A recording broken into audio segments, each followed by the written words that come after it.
Hello दोस्तों, तो स्वागत है आपका हॉरर स्टोरीज में। आप देख रहे हैं हॉरर कहानी भूतों की दीवानी। तो दोस्तों, चैनल पर नए आए हो तो चैनल को सब्सक्राइब जरूर कर लेना। तो आज की हमारी कहानी है, मेरे गांव से 1 किलोमीटर दूर एक बड़ा सा पीपल का पेड़ है। वह एक विशाल पेड़ है जिसकी शाखाएं लंबी लंबी और ऊपर से नीचे की ओर आकर ऊपर की ओर मुड़ी हुई मोर के आकर की है। वह पेड़ देखने में इतना भयानक लगता है कि मेरे तो उस दिन की घटना के बाद रोंगटे खड़े हो जाते हैं। उस पेड़ की शाखाएं कम से कम आधे बीघे में फैली हुई हैं। शायद तुम लोगों में से कोई मानता हो या न मानता हो, लेकिन मैं जरूर मानता हूं कि भूत चुड़ैल आत्माएं होती है। हर गली हर चौराहे पर ऐसी बुरी आत्माएं होती हैं।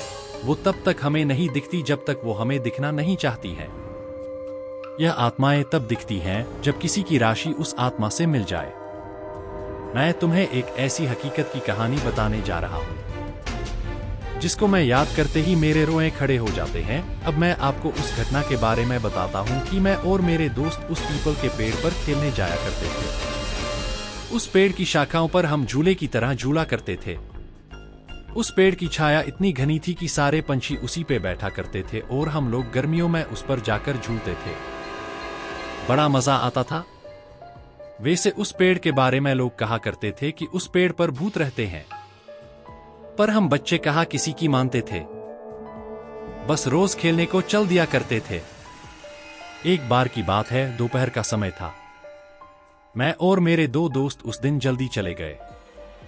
12 बजे का समय था। हम लोग वहां पहुंच गए और हम लोगों ने प्लान बनाया कि हम लोग ऊंचाई पर जाके छिप जाते हैं और वो लोग आएंगे तो हम लोग उन्हें भूत बनकर डराएंगे। और हमने अपनी अपनी पेंट में कुछ पत्थर भरकर ऊपर चढ़ गए।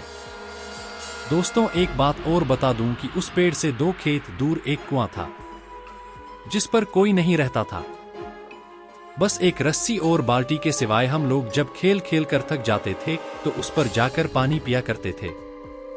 1 बजे का टाइम था। जब हम लोग इंतजार करके थक गए, वो लोग नहीं आए, तो हम में से एक ने कहा कि चलो पानी पी कर आते हैं। तो मैंने उनसे कहा कि मुझे प्यास नहीं लगी है, तुम लोग चले जाओ। दोस्तों, वो लोग उतरकर पानी पीने चले गए। दोपहर का समय था, सूर्य अपनी फुल तपन पर था। जोर जोर से लू चल रही थी और हवा के गोल गोल झुंड बनकर धूल उड़ाते हुए आ जा रहे थे। आप लोग जानते होंगे कि गांव में इन हवा के गोलाकार को दंदूरा कहते हैं। एक ऐसा ही हवा का गोला मैंने पीपल की ओर आते हुए देखा। बड़ी धूल उड़ाए हुए वो आया और पीपल के सारे पत्ते आवाज करने लगे, खर खर, और कुछ टूट के गिरने लगे। धूल की वजह से तो मेरी आंखें बंद हो गई। सारे पंछी उड़ गए एकदम। मैंने जब आंखें खोली तो क्या देखता हूँ, एक काली सी शक्ल का बड़े बड़े बालों वाला और इतना डरावना इंसान मेरे सामने वाली डाली पर बैठा है। मेरे डर के मारे हाथ छूट गए और मैं नीचे जा गिरा। नीचे गिरते ही मैं बेहोश हो गया। जब मेरी आंखें खुली तो देखा कि मेरे दोस्त पानी पीकर लौट आए हैं। मुझे उठाकर उन्होंने मुझे बिठाया। नीचे पीपल के पत्ते काफी इकट्ठे हुए थे, इसलिए मेरे ज्यादा नहीं लगी, बस मेरे पैर से थोड़ा सा खून निकल आया था। जब मेरे दोस्त ने पूछा कि क्या हुआ तो मैंने उन्हें बताया कि अभी इस पेड़ पर मैंने भूत देखा है। सारे दोस्त समझ रहे थे कि अजय हमें डराने की कोशिश कर रहा है। उन्होंने कहा, लगता है तुझे प्यास लगी और तू ऊपर से इसलिए गिर गया है। उन्होंने कहा, जा तू पानी पीकर आ, तब तक हम यही बैठे हैं। उनकी जिद की वजह से मुझे पानी पीने जाना पड़ा। मैं वैसे भी डरा हुआ था और मेरे हाथ पैर कांप रहे थे। मन ही मन में सोच रहा था कि बस आज मैं यहाँ से निकल जाऊं, कल से मैं यहाँ नहीं आऊंगा। मैंने बाल्टी उठाई और कुएं में डाल दी। जैसे ही कुएं में बाल्टी पहुंची, एकदम से आवाज आई और वो आवाज ऐसे लग रही जैसे कोई पानी में बार बार कूद रहा हो। मैं और डर गया। जबकि रस्सी मैंने आराम से पकड़ रखी थी तो यह आवाज कैसी। मैंने कुएं में जहाँ कर देखा, कुएं के पानी में मुझे वही चेहरा नजर आया। एकदम से मैं पीछे हटा। मुझसे कोई पीछे ऐसे टकराया कि मेरे तो होश उड़ गए और डर के मारे मेरे हाथ से रस्सी कुएं में जा गिरी। मैंने जैसे ही पीछे देखा, वही भयानक शक्ल वाला आदमी खड़ा था। मेरी तो आवाज बंद हो गई। उसके बड़े बड़े दांत, लंबे लंबे बाल, दांत तो ऐसे जैसे कि साले ने कभी जिंदगी में मंजन भी नहीं किया हो। उसकी खाल जली हुई सी जैसे कि कोई जला हुआ इंसान। इतना डरावना लग रहा था कि मेरी आंखें खुली थी, बस शरीर में कोई जान नहीं थी। बस मैं बेहोश होके गिर पड़ा। मेरे दोस्त सोच रहे थे कि यह अब तक क्यों नहीं आया। 5 मिनट बाद जब मेरी आंखें खुली तो मैंने देखा कि मैं पीपल के पेड़ के नीचे पड़ा हूँ। तो मैं और डर गया कि मैं यहाँ कैसे आ गया। दोस्त मुझे उठाकर लाए थे। जैसे ही मैं खड़ा हुआ देखा तो मेरे दोस्त खड़े हुए थे और कह रहे थे, लगता है तेरी तबीयत ठीक नहीं है, तुझे पहले बताना चाहिए था, हम पानी ले आते, कहीं तू कुएं में गिर जाता तो हमारे घर वाले तो हमें भी जान से मार देते। मैंने उन्हें बताया कि मेरी तबीयत खराब नहीं है, मैंने सचमुच भूत को देखा है। उन लोगों को विश्वास नहीं हो रहा था कि अजय जो कि कभी भी भूत के बारे में बोलते था तो वो कहता था कि भूत नहीं होते, मगर इसे आज हो क्या गया है जो हर बात पे भूत भूत लगाए हुआ है। भाइयों, अब तक 2 बज चुके थे। हमारे दोस्तों का आने का समय हो गया था। मेरे दोस्त ने कहा चलो अब ऊपर चढ़ जाते हैं और उन लोगों को डराते हैं। मुझे डर तो लग रहा था पर मैं दोस्तों के साथ ज्यादा ऊपर नहीं, बस थोड़ी ऊंचाई पर जाके बैठ गया। जब वो लोग आए तो हमने पत्थर फेंकने चालू किए और तब तक हुआ क्या, जोर से एक दंदूरा हवा का झोंका आया और सारे पीपल को उसने झंझोर दिया। हम लोगों को लगा जैसे कि कोई उसे झंझोर के उखाड़ने की कोशिश कर रहा हो। मेरे दोस्तों ने समझा कि भूत है इस पेड़ पर और वो सारे लोग डर कर भाग गए और हम बड़े ही खुश हुए कि आज तो इन्हें हमने डरा ही दिया। पर हमें क्या पता था कि वो कक्का भूत भी यह सब देख रहा है। और उसने जोर से पेड़ को हिलाया। जैसे ही मैंने मेरे दोस्तों ने यह सब देखा जल्दी जल्दी उतरने लगे। अब की बार तो उसकी आंखें लाल लाल, दांत होठों से बाहर। हम वहां से भागे। मैं तो डाली पकड़ के कूद पड़ा। मेरे दोस्त जिससे लटका वो डाली टूट गई और एकदम से नीचे गिरा। मैंने उसे उठाया तक नहीं।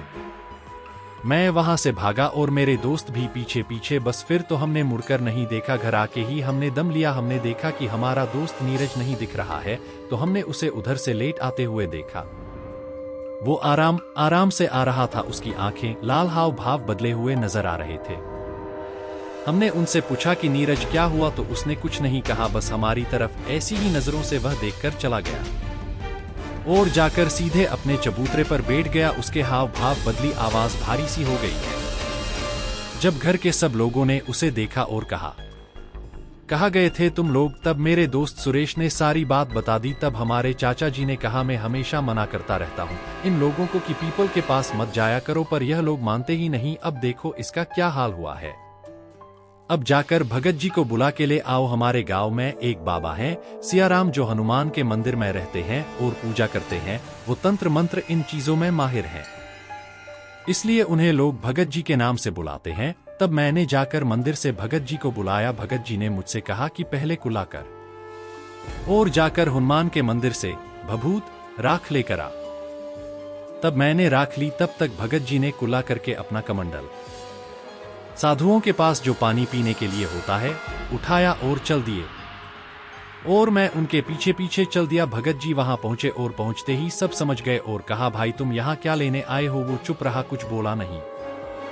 तब भगत जी समझ गए कि तू ऐसे नहीं बताएगा। तब भगत जी ने धरती के पैर छूकर बैठकर मुझसे राख मांगी। मैंने उनको राख दे दी।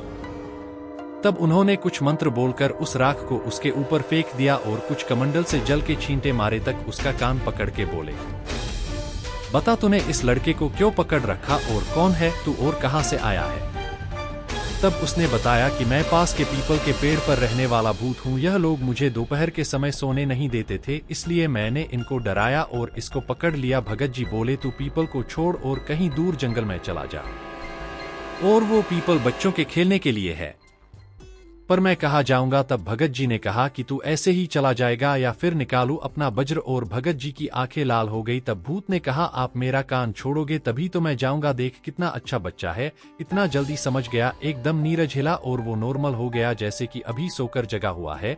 तब भगत जी ने कहा जाओ, अब पीपल वाला भूत भाग चुका है, अब तुम कभी भी जाकर उस पेड़ पर खेल सकते हो।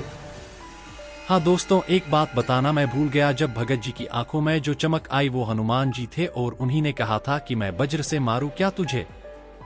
तो प्रेम से बोलिए संकट मोचन हनुमान जी की जय। तब से हम लोग भूतों पर विश्वास करने लगे हैं और उनसे अब डर नहीं लगता। जब भी डर लगे तो बोलना जय बजरंग बली की जय।